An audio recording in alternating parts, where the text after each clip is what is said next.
नमस्कार दोस्तों, मेरा नाम है मनीष कुमार सिंह और स्वागत है आपका 4 पीएम महाराष्ट्र पे। दोस्तों, हेमंत सोरेन को जमानत मिली है और इस पर महाराष्ट्र में जो यूबीटी नेता हैं संजय राउत, उनका एक बहुत बड़ा बयान सामने आया है। उनका कहना है कि विपक्ष मजबूत इसीलिए मिली हेमंत सोरेन को जमानत। ये बात कही है संजय राउत ने और अब केजरीवाल को भी मिलेगी ऐसी वो उम्मीद जता रहे हैं। शिवसेना यूबीटी जो सांसद है संजय राउत ने 2024 के लोकसभा चुनाव नतीजों को लेकर प्रधानमंत्री नरेंद्र मोदी के खिलाफ हमला किया है। वहीं उन्होंने कहा कि झारखंड के पूर्व मुख्यमंत्री हेमंत सोरेन को जमानत इसीलिए मिली है क्योंकि इस वक्त देश में विपक्ष मजबूत है। झारखंड के पूर्व सीएम हेमंत सोरेन को जमानत मिलने पर राउत ने कहा कि यह राहुल गांधी के विपक्ष के नेता बनने और विपक्ष की बढ़ती ताकत से जुड़ा है। राउत ने एएनआई जो है उनसे बात करते हुए कहा कि मोदी और शाह के इस दौरे में न्यायपालिका भी राजनीतिक हो गई है। न्यायपालिका राजनीतिक दबाव में काम कर रही है। केंद्रीय एजेंसियां बीजेपी की एजेंट बनी हुई हैं। राहुल गांधी के विपक्ष के नेता बनने और विपक्ष की ताकत को देखते हुए हेमंत सोरेन को जमानत मिल गई है। उन्होंने कहा कि अरविंद केजरीवाल को भी जमानत मिल जाएगी। 400 से अधिक सीटें जीतने के भाजपा के दावों पर संजय राउत ने कहा कि लोकसभा चुनाव 2024 में मिली जनादेश पीएम मोदी का व्यक्तिगत नुकसान है। पीएम मोदी ने 400 से अधिक सीटें जीतने का दावा किया था, लेकिन क्या हुआ? राहुल गांधी ने पीएम मोदी को हरा दिया। सरकार बनाने से पहले उन्हें कुछ आत्मनिरीक्षण करना चाहिए था।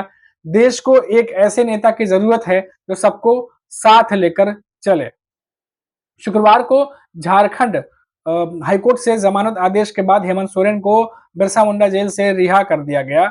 सोरेन को जनवरी में जो ईडी है कथित भूमि घोटाले और मनी लॉन्ड्रिंग से संबंधित आरोपों में गिरफ्तार किया था।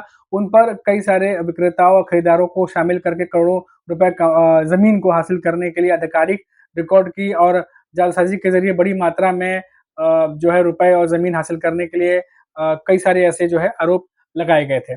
खैर ये तो आरोपी की बात हुई, लेकिन इसके अलावा अगर हम बात करें तो जिस तरीके से संजय राउत की मैं बात आगे बढ़ाता हूँ। संजय राउत यहाँ पर तो चलिए बयान देते नजर आ रहे हैं वो और हमला करते आ रहे हैं बीजेपी पे, लेकिन विधानसभा चुनाव के मद्देनजर उन्होंने संजय राउत ने उद्धव ठाकरे को जो है सीएम पद के लिए आगे उनका नाम सजेस्ट किया था और जिसको लेकर अब खबर आ रही है कि शरद पवार से भी इसको लेकर सवाल किया गया है क्योंकि एनडीए गठबंधन का हिस्सा है, चाहे वो यूबीटी ग्रुप हो या फिर शरद पवार की एनसीपी हो या कांग्रेस हो।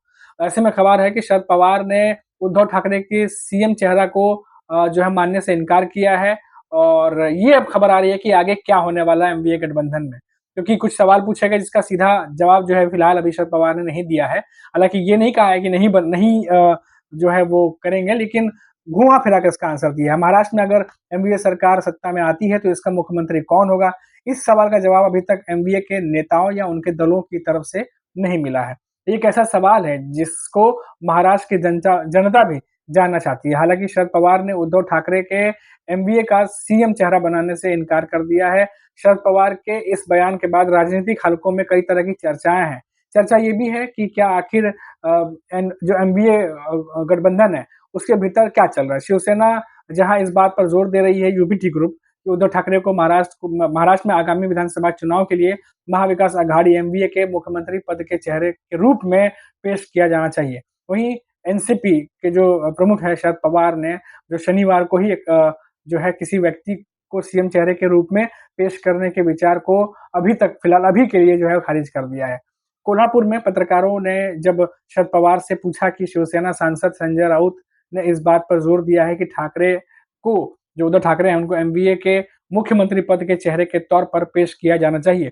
इस सवाल के जवाब में शरद पवार ने कहा कि हमारा गठबंधन हमारा सामूहिक चेहरा है।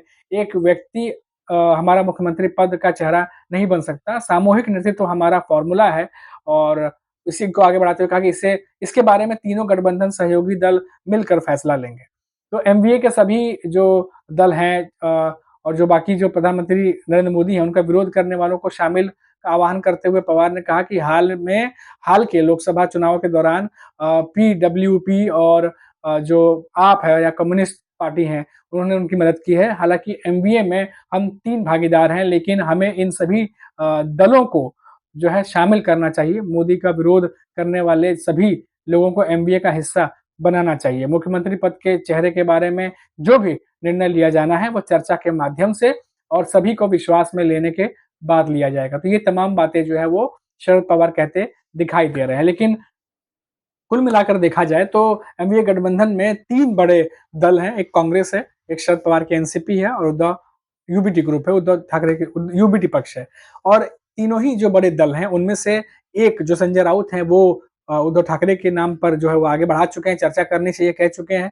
और जो दूसरा दल है शरद पवार की एनसीपी का, उन्होंने क्या कुछ कहा है, वो मैंने आपको बता दिया। लेकिन अभी तक कांग्रेस की तरफ से कुछ भी इस पर अभी बयान सामने नहीं आया है कि आखिर कांग्रेस की तरफ से इस पर क्या कुछ मतलब स्टैंड है या क्या कुछ कह रहे हैं वो। फिलहाल उनका भी रिएक्शन जल्द ही आने की उम्मीद है, क्योंकि सीएम के चेहरे को लेकर के महाराष्ट्र में राजनीति को आगे तो बढ़ाना ही है। और जैसा कि हमने देखा कि अभी महायुति की तरफ से भी अगर हम बात करें, तो उनकी तरफ से भी अभी सीट शेयरिंग को लेकर के या सीएम चेहरे को लेकर के कुछ नेताओं से पूछा गया था और घुमा फिरा के आंसर वहां से भी आया है कि जो दल हैं, बड़े दल हैं, उनकी बैठक होगी और केंद्र में जो बड़े नेता बैठे हैं, उनके सजेशन से और डिस्कशन करने के बाद ही महायुति भी बताएगी कि सीएम का चेहरा कौन होने जा रहा है। और हालांकि अभी ये स्थिति महाराष्ट्र में बनी हुई है कि जो लगातार महाराष्ट्र में जो एनडीए गठबंधन है, चाहे वो शरद पवार हो, चाहे वो संजय राउत हो या फिर चाहे वो उद्धव ठाकरे हैं, वो लगातार महाराष्ट्र सरकार के साथ साथ केंद्र सरकार को घेरने में लगे हुए हैं। महाराष्ट्र में बजट पेश हुआ, आपको पता ही है, हमने अपने रिपोर्ट्स में भी बताया कि क्या कुछ कहा गया है। और महाराष्ट्र में बजट को लेकर के जहां शरद पवार, संजय राउत और उद्धव ठाकरे तीनों ने जो है महायुति को घेरा है, महाराष्ट्र सरकार को घेरा है, वहीं जो लोकसभा सेशन चल रहा है उसको लेकर के भी लगातार शरद पवार और बाकी के जो नेता हैं वो भी हमलावर हैं केंद्र सरकार पर। तो चुनाव हालांकि फिलहाल खत्म हो गए हैं, लेकिन चुनाव के तुरंत बाद 3 सवा 3 महीने बाद महाराष्ट्र में ही विधानसभा चुनाव होने हैं सबसे पहले। और इसीलिए महाराष्ट्र की जो चुनावी सरगर्मियां हैं वो ठंडी होने का नाम नहीं ले रही, क्योंकि तमाम राजनेता जो हैं वो अभी अभी चुनाव की गर्मी से गुजरे हैं और तुरंत जो है तैयारियों में लग गए हैं विधानसभा चुनाव की। और ऐसे में क्योंकि तुरंत तुरंत एक पार्टी को एमवीए को बहुत फायदा पहुंचा है और महायुति को बहुत नुकसान पहुंचा है, तो ऐसे में एमवीए गठबंधन अब ये नहीं चाहेगा कि वो कहीं भी ढीले पड़े और विधानसभा चुनाव में भी प्रदर्शन अच्छा करके महाराष्ट्र में सरकार बनाए। वहीं महायुति की तरफ से अब ये कोशिश की जा रही है कि कैसे भी करके जो एमवीए है उसको रोका जाए और जो कुछ भी वो स्ट्रेटेजी और प्लानिंग के साथ आ रहे हैं उसको खत्म किया जाए। तो ये तमाम चीजें जो चल रही हैं वो महायुति की तरफ से चल रही हैं। तो अभी के लिए फिलहाल इतना ही और फिर लौटेंगे तो बात करेंगे महाराष्ट्र से किसी बड़ी खबर पर। तब तक आप देखते रहिए 4 PM महाराष्ट्र। मुझे दीजिए इजाजत। नमस्कार।